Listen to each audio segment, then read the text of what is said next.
నమస్తే, welcome to our channel. గత 5 ఏళ్లుగా జగన్ సర్కార్లోని అవినీతి అక్రమాలు కుంభకోణాలపై చంద్రబాబు ప్రభుత్వం దృష్టి సారించింది. ఆయనపై కేసు నమోదుకు కూడా రెడీ అవుతోంది. ఈ విషయాన్ని చంద్రబాబే స్వయంగా అసెంబ్లీలో వెల్లడించారు. జగన్ పై నేరుగా కేసు పెడతామని చెప్పనప్పటికీ రాష్ట్రంలోని మద్యం కుంభకోణాన్ని తేలిగ్గా వదలబోమని, సిఐడితో విచారణ చేయిస్తామని ఆదేశాలు జారీ చేశారు.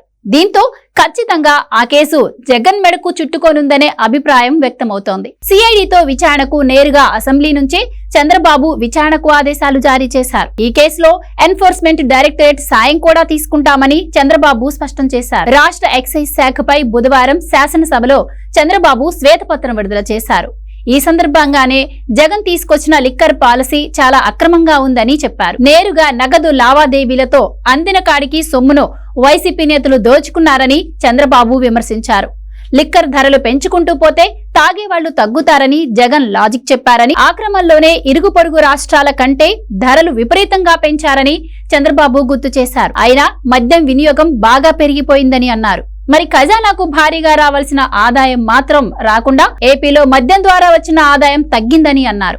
ఎందుకంటే పెరిగిన ఆదాయం నగదు లావాదేవీల ద్వారా లెక్కల్లోకి రాకుండా చేసుకున్నారని, ఫలితంగా అంతా వైసీపీ నేతల జోబుల్లోకి వెళ్లిందని చంద్రబాబు చెప్పారు. టాప్ లిక్కర్ బ్రాండ్స్ ను తరిమేసి లోకల్ బ్రాండ్లు తీసుకొచ్చి వైన్ షాపుల్లో అమ్మారని అన్నారు. ఈ శ్వేతపత్రం విడుదల సందర్భంగా చంద్రబాబు మద్యం కుంభకోణం గురించి అనేక విషయాలను చెప్పారు. దీంతో ఆ ఇతర శాఖలకు దాదాపు 250 కోట్ల నష్టం వచ్చిందని అన్నారు. ఇకపై ఎక్సైజ్ శాఖను పూర్తిగా ప్రక్షాళన చేస్తామని, సరైన లిక్కర్ పాలసీలు తీసుకొచ్చి పేదలకు అందుబాటు ధరల్లో లిక్కర్ దొరికేలా చూస్తామని చంద్రబాబు చెప్పారు. డి అడిక్షన్ సెంటర్లను ఏర్పాటు చేస్తున్నామని అన్నారు. ఇక మరోవైపు పవన్ కళ్యాణ్ కూడా ఇదే అంశంపై మాట్లాడుతూ వైసీపీ నేతలు అసెంబ్లీకి రాకుండా పారిపోయారని ఎద్దేవా చేశారు. తప్పు చేసిన వారు శిక్ష అనుభవించక తప్పదని, ఖచ్చితంగా వారు తగిన మూల్యం చెల్లించుకోవాల్సిందేనని పవన్ కళ్యాణ్ తేల్చి చెప్పారు. ఈ మేరకు చంద్రబాబును కూడా రిక్వెస్ట్ చేశారు. దీంతో జగన్ కు ఇకపై గడ్డు పరిస్థితులు ఎదురు కాబోతున్నట్లు స్పష్టమవుతోంది. జగన్ పై పెట్టబోయే తొలి కేసు